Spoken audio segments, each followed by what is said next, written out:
Once again, good day, YouTube, and welcome to Bishop's Blast. I'm your host. I go by the name of Dr. Meebane, where we dive into what I consider a standardized version of a YouTube channel where we talk about all things firearms related.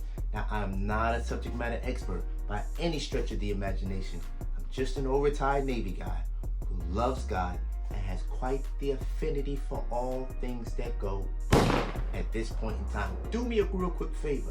Go ahead and hit that subscribe button as we are chronicling my 2A journey and collecting and love of firearms.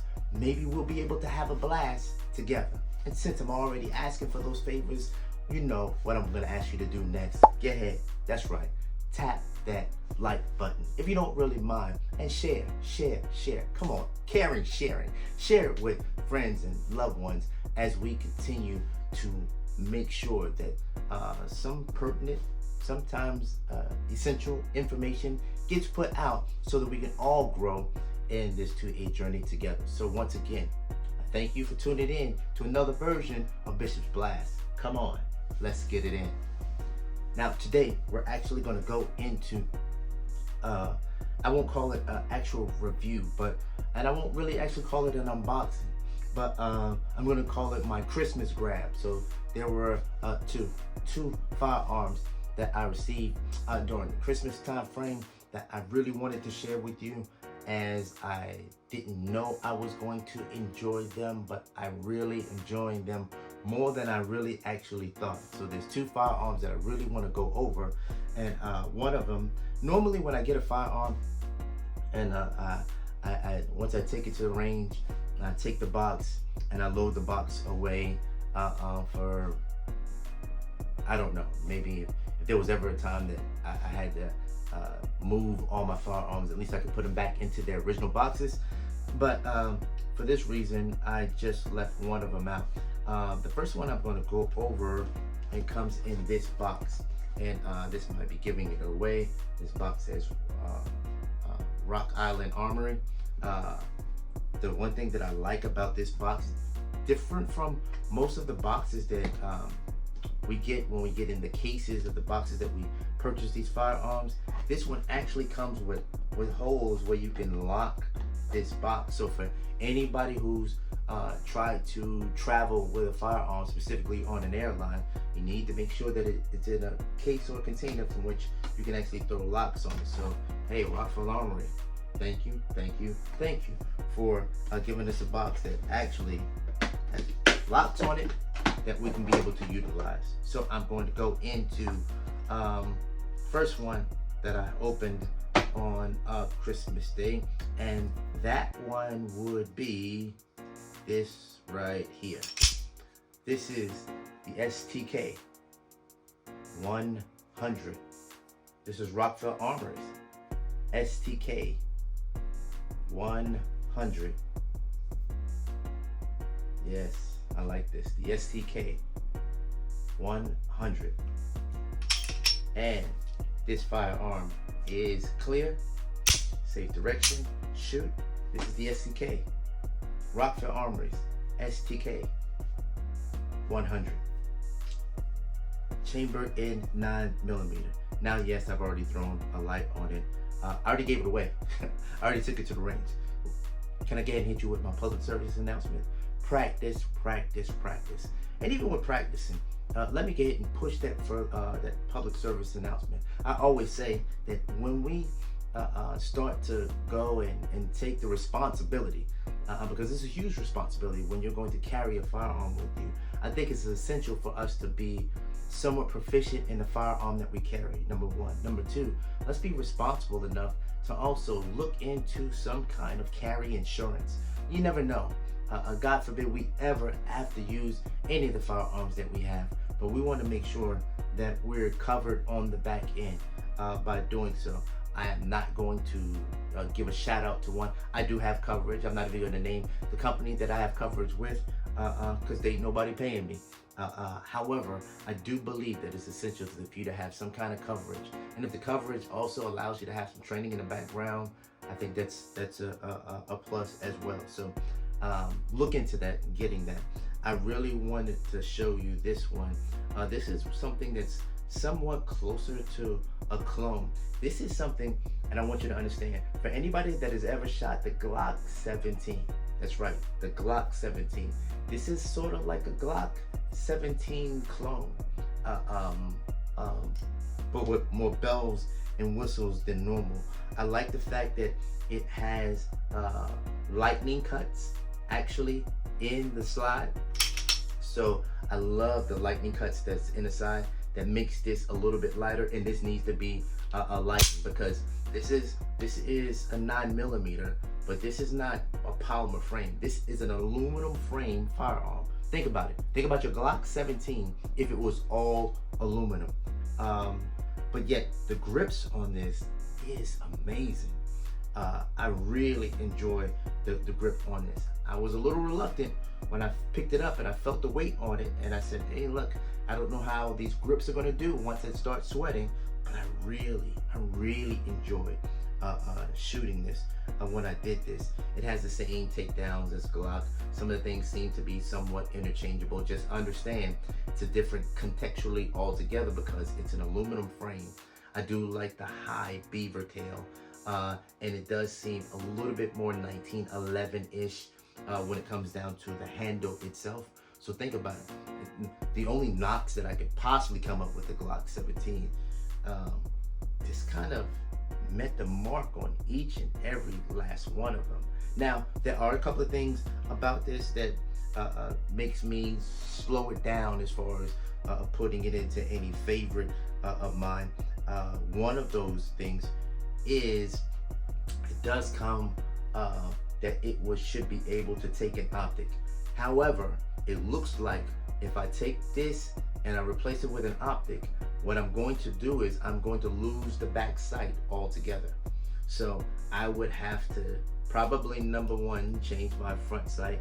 And I am a believer, if you have a hard time because you're getting older like me, picking up that front sight, you might want to go to a fiber optic sight anyway. If I change this back sight, I need to find a back sight that has a back sight and that has an optic that has an attached back sight with it. So once again, y'all helping me out. If you know of what is the best optic to be able to put on this that has that back sight attached to the optic itself, so that I can still be able to co-witness if necessary. And since I'm asking and hoping that I can find something like this, I wouldn't really mind if it was shake and wake as well. So I'll be able to utilize that kind of capability. In an emergency, I don't want to sit up there and try to hit the button to turn the optic on. If I can just shake it and waken up and all of a sudden the optic is on, I would love this in this STK 100. This has a light on it because even though it hasn't found a mainstay anywhere in my life, I really can see me utilizing this for home defense.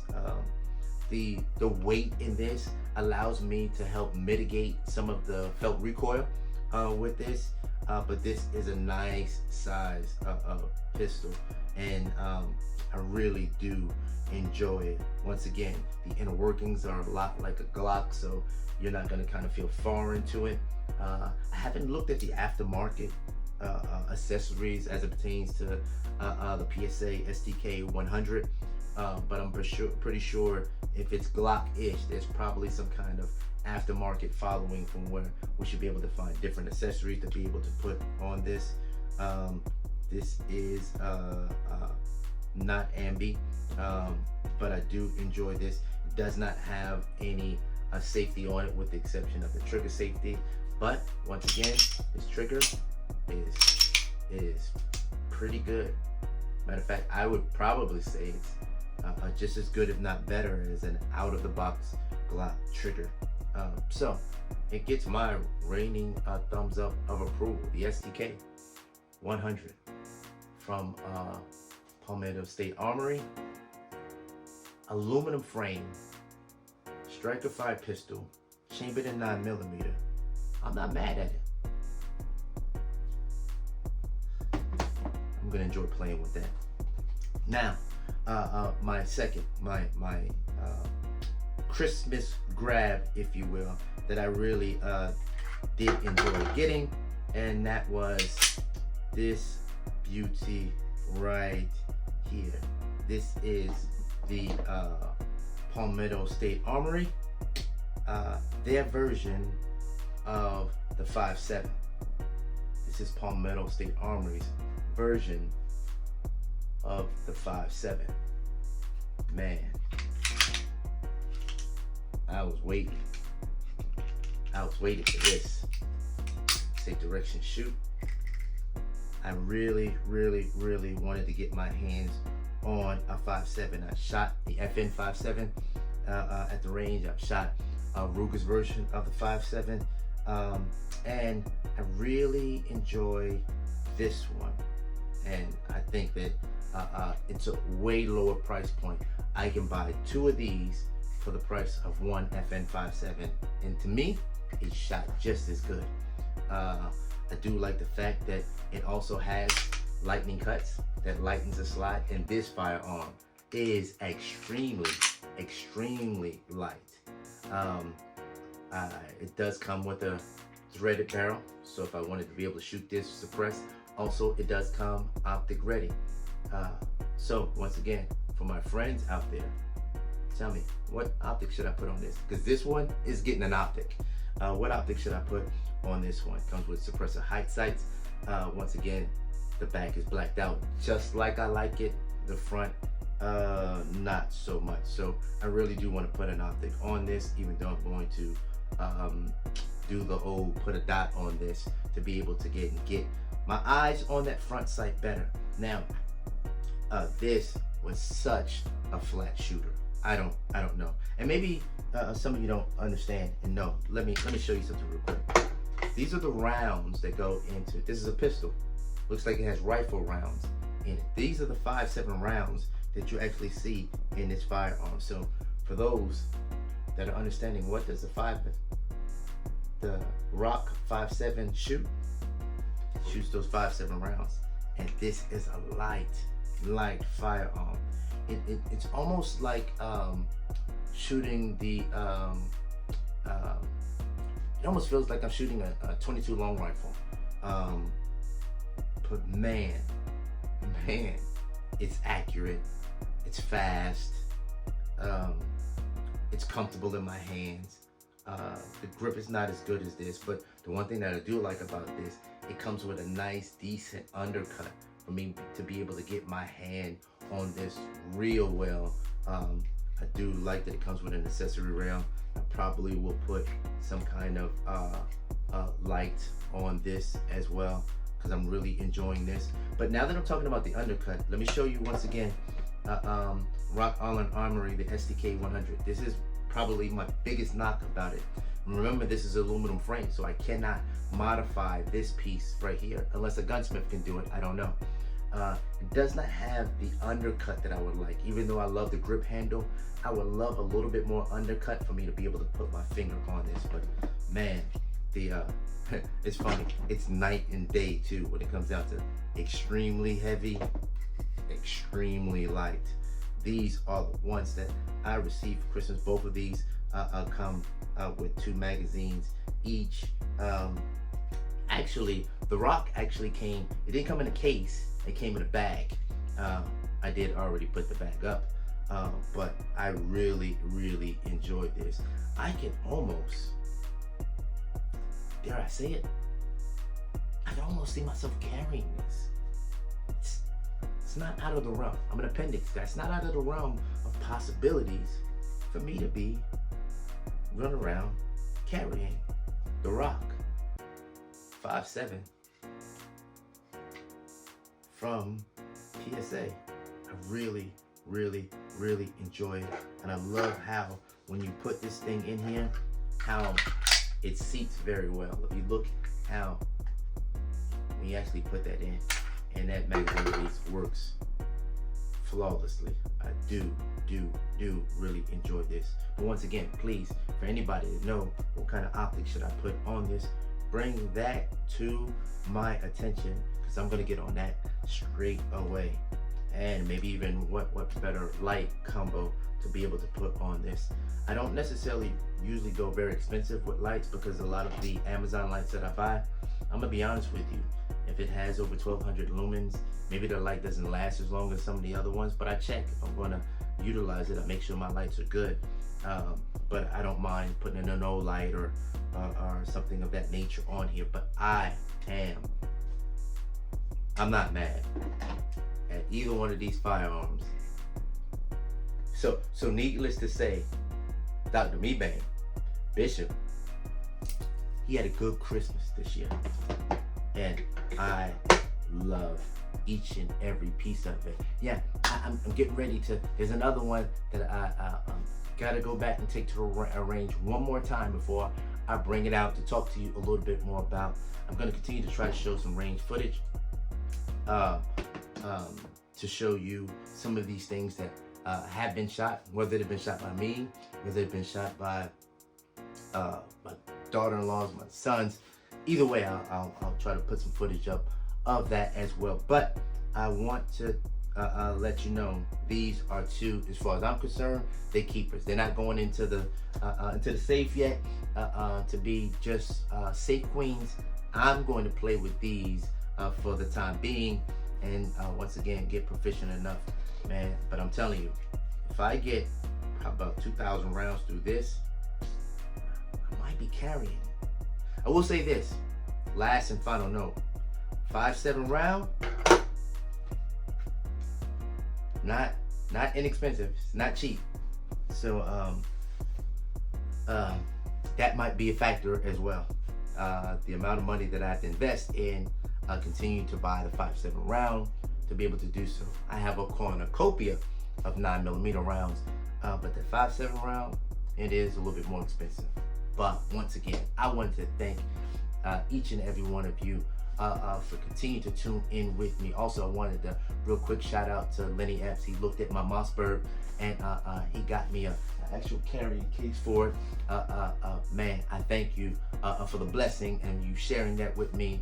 Man, it looks good too. So really wanted to give you a shout out to that. At Charles Hamilton, continue to show me the love and support that you have been, and for all of you that are following me, share this with other people. I'm going to start trying to put out more content that's germane to the laws that are constantly changing, so that we're just aware, whether it is traveling with a firearm, having a firearm. I'm in the state of Maryland, whether it is the magazine capacity limit, which in the state of Maryland is 10 for a pistol.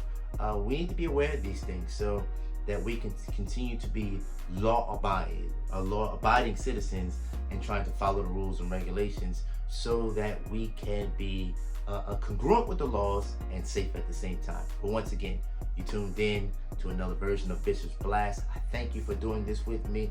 I salute you. Continue to. I'm going to drop something again next Tuesday. Tune in with me. So I want you to stay tuned and be blessed.